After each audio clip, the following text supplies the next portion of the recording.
Well, I was born in Perth, Western Australia, and I have to say I don't have an affinity for that place. I have lots of great friends there, and of course my family are there. But I always felt a little bit like a fish out of water in Perth.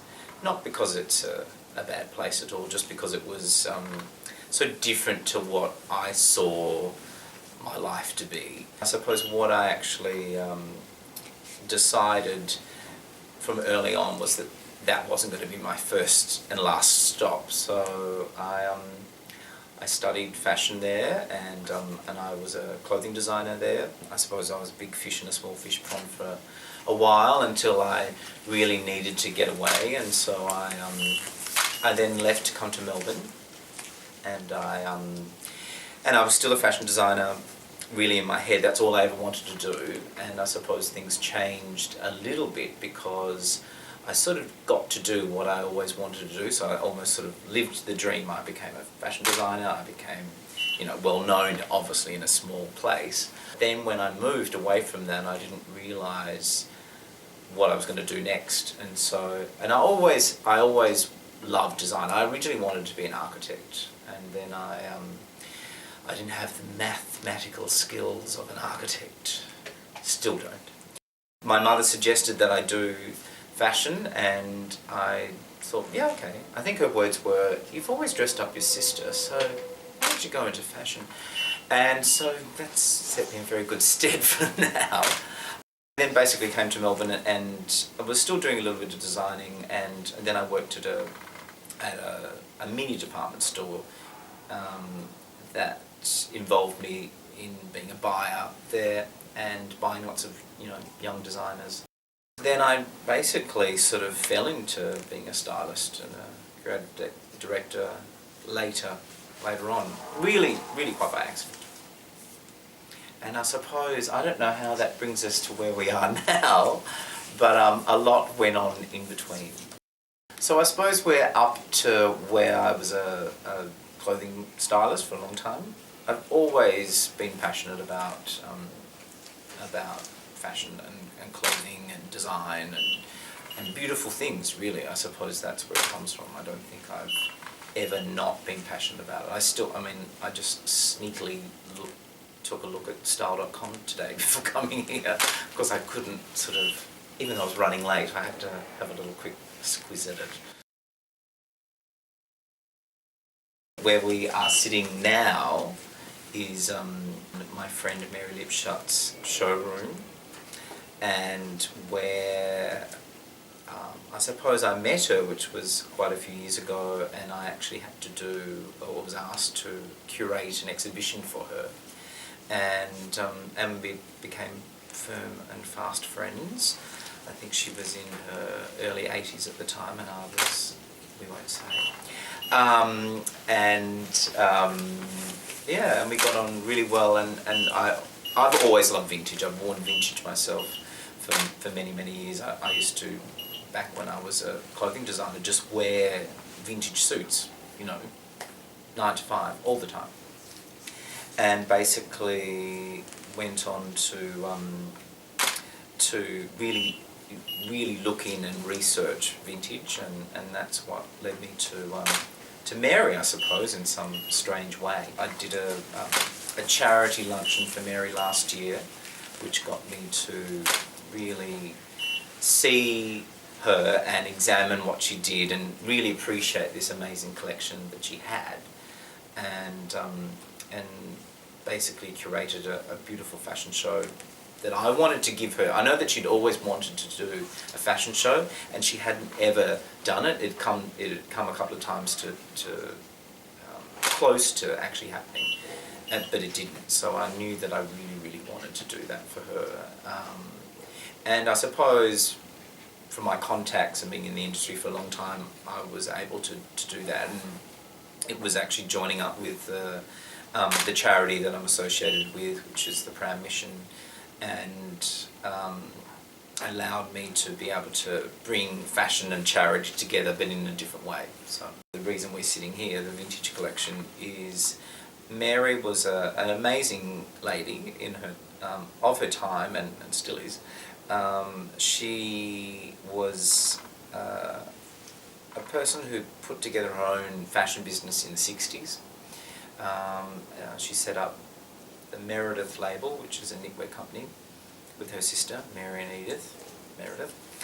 And she basically went on to create really a bit of a mini empire of her own. And she was one of the first people to bring in Missoni, Pucci, Carrege, Gianni Versace into Australia back in the early 70s. And so the big, most famous thing that happened, I suppose, that really created what she did later on in life was the French bombed in the Pacific, and everything French was black banned in Australia for 2 years. And she had a very large shipment of André Carrege sitting on the dock, waiting to be taken, waiting to be sold, and it was black banned. And so she, quite by accident, sort of fell into becoming this vintage person. And so, quite famously, also Anna Piaggi, her friend, the famous Italian fashion editor of Italian Vogue, said, "Pack it away, because come the decades to come, will actually be fashion galleries, and people will love vintage and will come into its own." And so she did do that, and she did take that advice, and she then went on to, I suppose the word is hoard, a lot of clothing that she'd bought through the years, and she amassed this huge bounty of clothing, from designer clothing, never been worn, some of it 40 years old. And she then, in the late 90s, set up a showroom, which we're sitting in now. It's very different to what it was then, but she set up her own vintage showroom and sold really top high-end clothing of many designers, never been worn. Cut to this year, where Mary passed away earlier in the year, and she had an amazing life, and she was told, and I was very happy to have seen her 2 days before she passed away. She was very well known here. Everyone in the fashion industry knew Mary Lipshut, whether it be through her formidable business acumen, or whether through her vintage fashion, or whether through her patronage of the arts, or any of those kind of things. People did know her here, so she has been recognised. But I suppose now that she's gone, unfortunately sometimes happens that when things are gone, people draw more attention to it because they've gone. Was very well known in art circles as well too. She was a patron of the NGV. She has I've been with her to go and see pieces in the NGV. Roger Leong, the head curator there, has taken us in and shown us pieces that she has donated over the years. And she had a pretty amazing life. She said that herself. Those were her words, definitely. I suppose they all say that she was a bit of a formidable businesswoman. And through a lot of her archive, like her paper, her document archive, she didn't mince words. She was very direct, and she was very, and I think that's pretty amazing that she was such a strong female presence in a very male-dominated world at that time. Even though they were selling women's clothing, it was very much a male-dominated industry. And I suppose because she was doing it herself, she didn't have to really answer to anyone, so she could be this formidable person. I suppose maybe her strength, her longevity. What I loved about her was her lust for life. Like, she unfortunately didn't get to do what she wanted to do on her 90th birthday, which was go skydiving. But she did pretty much everything else she did. She had a much better social life than I ever did. I think she went out about 2 or 3 nights a week. I remember seeing her once, and I dropped her off, and she was about to go to 2 plays that night, one first and then one later. This was all an 89-year-old woman. Even when she got cancer in the last year of her life, we really thought that would be the end of her and that she would pull back. But she rallied, and she became an amazing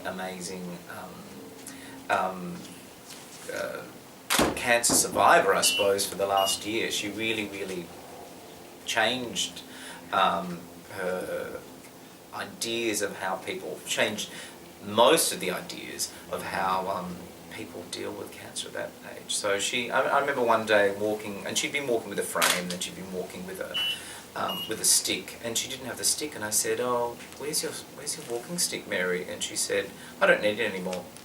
I mean, 89, beat cancer. Unfortunately, it got her in the end, but I know that for a bit of time there, she actually really did feel like she'd beat it. So I think that was pretty great. Mary and I both loved the 1970s, so that was and most of the collection is 1970s and maybe a little bit of 80s. But also, I think because she was such an amazing lady, and it's so unique. I mean, the Missoni family told her back in the 90s that she had the biggest collection of vintage Missoni in the world, bigger than theirs. So we don't have that now, unfortunately, but that's pretty amazing, really. And to have a collection like this in Australia, of all places, is pretty amazing, considering it's all Italian, French, some German, It's like an archaeological dig. We keep on finding new things all over the place. And so there's highs and lows of like, oh my God, oh, that's slightly damaged. Oh, this is great. Oh, that's amazing. And I suppose that continues a little bit as well too with the actual way we're doing it as well too. So we're doing it in curated sort of sections. So yeah, I suppose that it's constantly evolving, and that's what's exciting as well too. I mean, there's also an exciting thing about taking a collection to the rest of the world that no one's really seen. It's a bit of a double-edged sword. We're getting to examine and see these amazing pieces that have sat, not widely seen, and then we're basically letting them go. But I suppose, as many people have said over the years, and I'm sure Mary would have said as well too, clothing is to be worn. It's not to sit in the wardrobe and not be seen. I think most designers would want their clothing seen and enjoyed by people, and I suppose that's what we're doing, is maybe taking them to people that appreciate and respect the creation of them. So I don't really have one designer that I like. I suppose it's maybe vintage. I could maybe narrow it down to. I love examining things that have gone, and I think a lot of the clothing today is not as intricate as what the vintage was, really.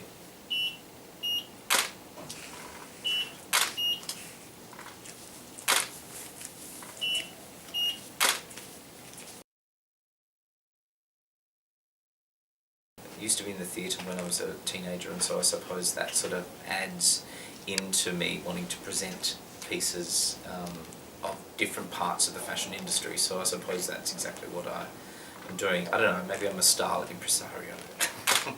Spreading the word of style. I hope so. I mean, I think there's a lot of people that I get to meet, and people like me, other stylists and creative directors that get to meet really exciting people along the way, which is a bit like Time with Joan, is that the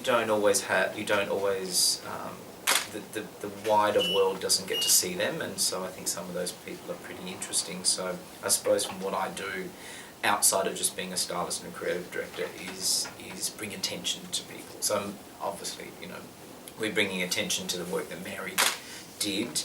I'm doing a couple of new projects where I'm, meeting style makers around the world as well too. So that's, I suppose part of the expansion of what I do. It is. It is my real name. My mother gave it to me because she thought it would sound good if I became successful. So it's very nice of her. Thanks, Mum. So I've lived off and on in Melbourne for about 18 years, but I've lived in Milan for a while when I first started styling, and lived a little bit of time in Miami and a little bit of time in Germany. So yeah, a few different places, especially in the early 2000s. I was travelling around a lot internationally, which was great.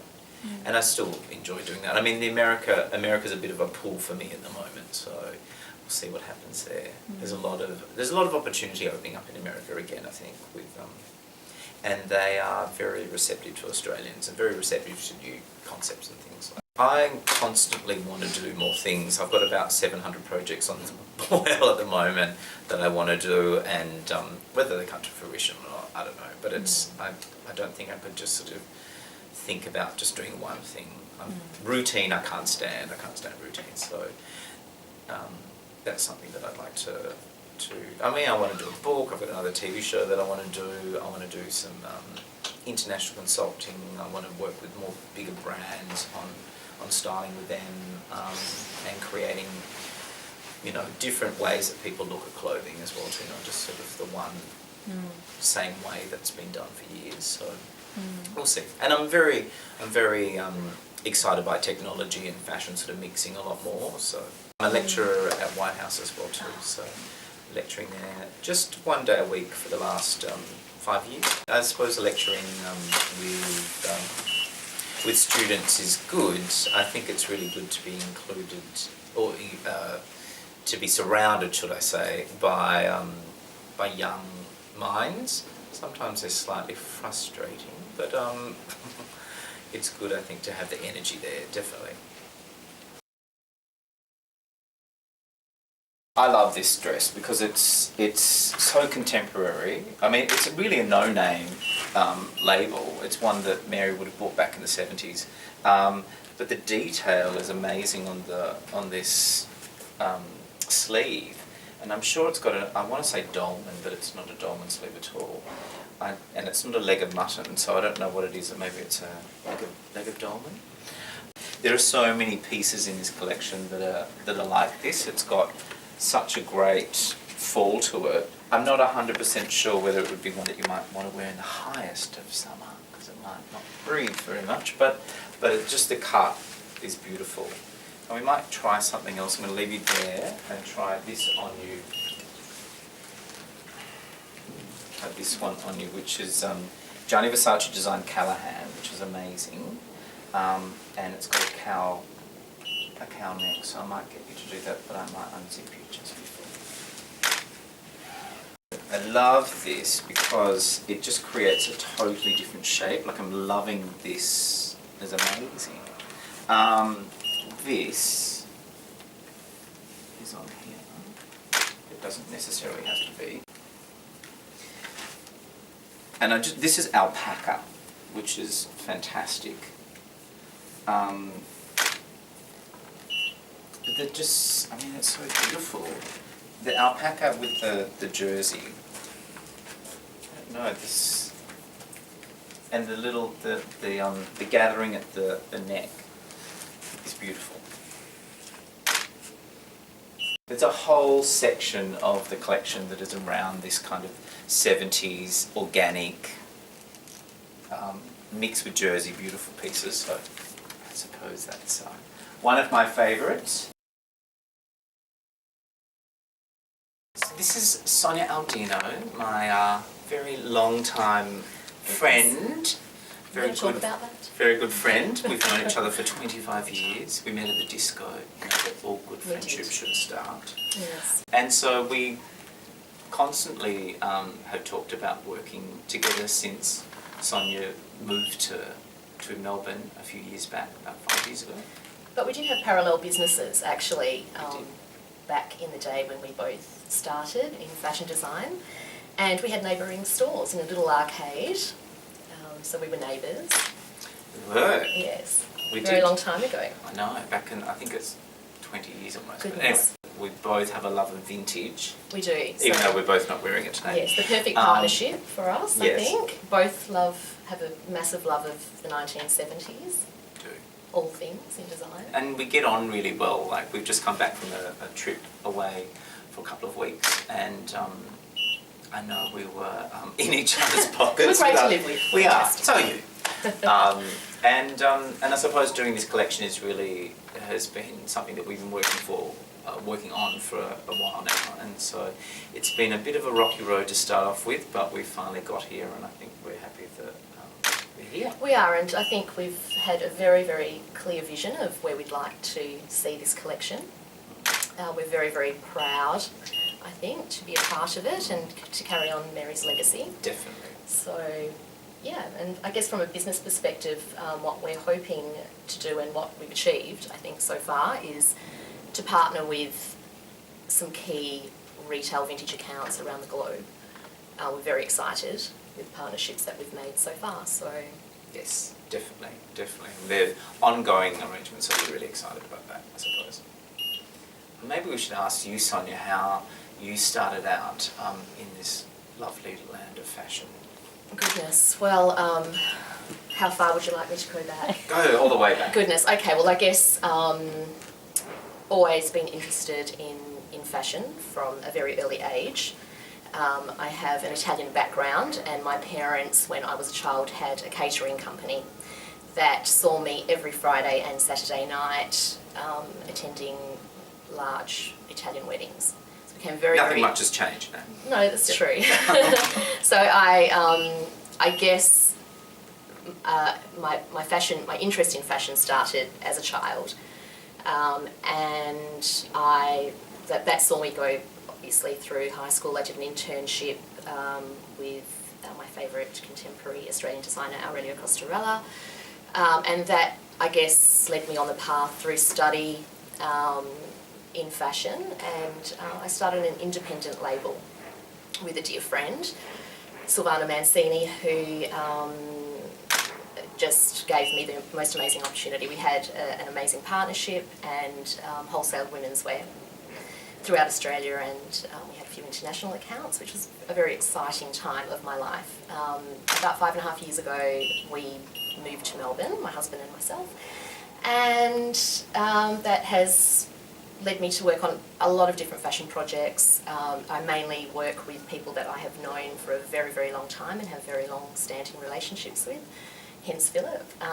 And yeah, we've both, obviously, like we said, have both always been interested in vintage fashion. It's always been a key reference for me in my design work. So this is very exciting, and I think the fact that Mary's collection is mainly made up of Italian design is very exciting for me. And we talked about collaboration as well too, how important we thought, constantly we've talked about collaborating. I think that's a really important thing when you're a designer or when you're a design professional, that you collaborate with people, Absolutely. like-minded people, because it's always bouncing those ideas. I've always worked in partnership, Yeah. and I find that it is the most exciting way to work, when there are certain ideas that spark and people can fuel those and define them. I think it's very, very exciting. So. And you need someone to bounce ideas off as well too. Like I've been solo when I first started designing, and I used to cry on the cutting room table all the time about how what am I going to do, and it's nice just to have that sort of counterpoint, I suppose, that person that can tell you differently or commiserate or whatever. I think it's good to just have that, and that's sort of the nurturing side of the business is important. I'm amazed that people are in fashion and work on their own, actually. Yeah, me too. I guess working with this collection, the driver for me is actually being able to work with a piece of fashion history, and that's very exciting. And I think also, I guess, being Australian and I guess having my roots in Perth, you don't actually get to see something like this. And I think probably globally you don't really get to see a collection like Mary's. And what about with you, with loving fashion and design in general?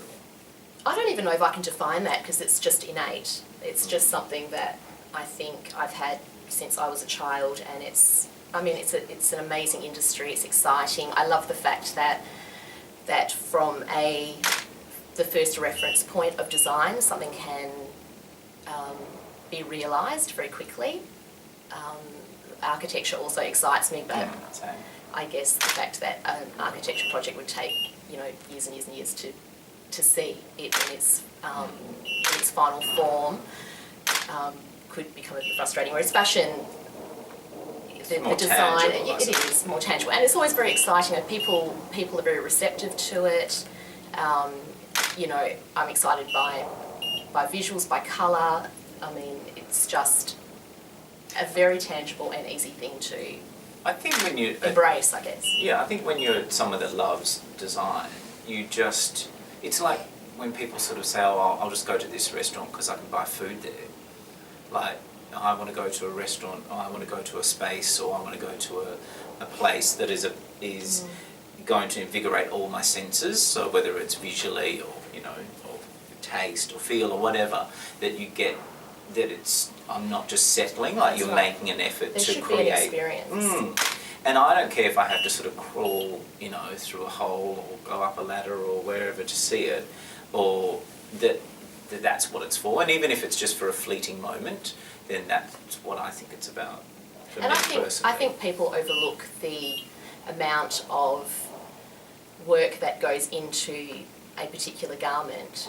There's so much technicality. The construction of something is an amazing feature with the detail. There are many factors that need to work together, so I think that's overlooked. Maybe we're just a sucker for a pretty face. Always. That's me. I'm always a sucker for a pretty face, and probably to my detriment, but anyway. No, I think that goes across everything as well too, so if it's That's pretty right. and beautiful, and then there has to be a certain amount, I mean, apart from nature, there has to be anything that is man-made, there needs to be a certain amount of thought put into it. I think it needs to be thoughtful. I suppose that also gets back to us having been designers ourselves, and then also having an interest in architecture. So you look at the line, you look at form, look at the creation of those things, the materials put together. I suppose that's why. And we both have a love of interior design, which is obviously, mine is particularly vintage inspired. We're both the 1970s. I mean, 60s as well. Yeah, with interiors, I merge a little bit of 20s and 30s in there. Yeah, you do actually. You do. So when I first met Sonia, she was driving around town in her mum and dad's 1969 Mercedes. What colour? It was baby blue. Baby blue, not pale blue. Baby blue. Baby blue. And so I've always loved Mercedes since then, and now I have one, and I constantly, from the early 70s, and now I'm constantly trying to convince Sonia into getting one. Even though she doesn't have a car. He lets me ride in it now and then. Yeah, of course, or anytime. Any time. So I do that. So I suppose we have that. But we've always loved very similar things, I suppose. The disco, 1970s, Mercedes, architecture. It was good actually recently showing, because Sonia hadn't been to New York before, and so I got to show her New York. So that was a really great experience to have that. I really enjoyed having that. Oh, it was amazing. Really great. So. What an amazing host. Great. Ran into Betty from Scatter My Ashes at Bergdorf's. Who was so amazing. So lovely. So probably in her mid-80s, I would say. Very excited to meet us, I think. Of course she was. She gave me a lesson, a New York lesson, New York City lesson. She did. She told me to be aware.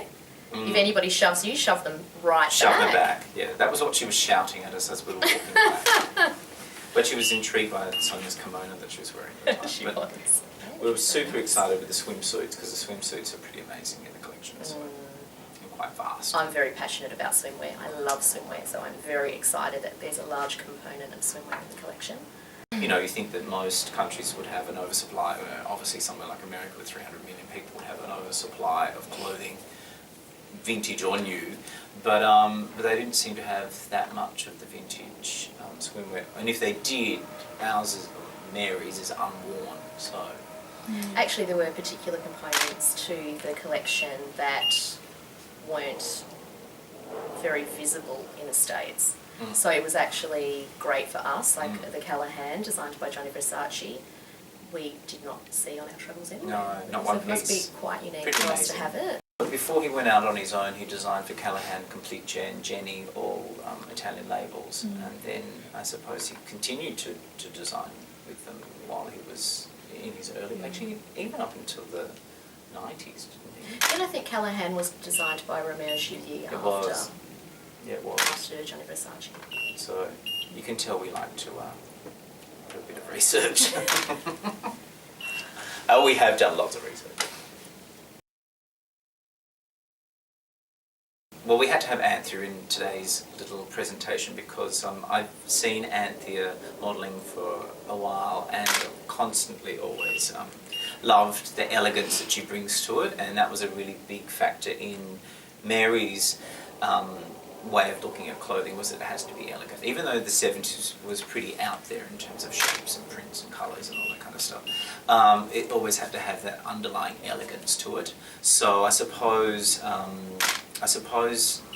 that's really why Anthea was so integral to us showing pieces on her today. And also I've loved so many shoots that she's been in, and she's the amazing runway model. Is that all right?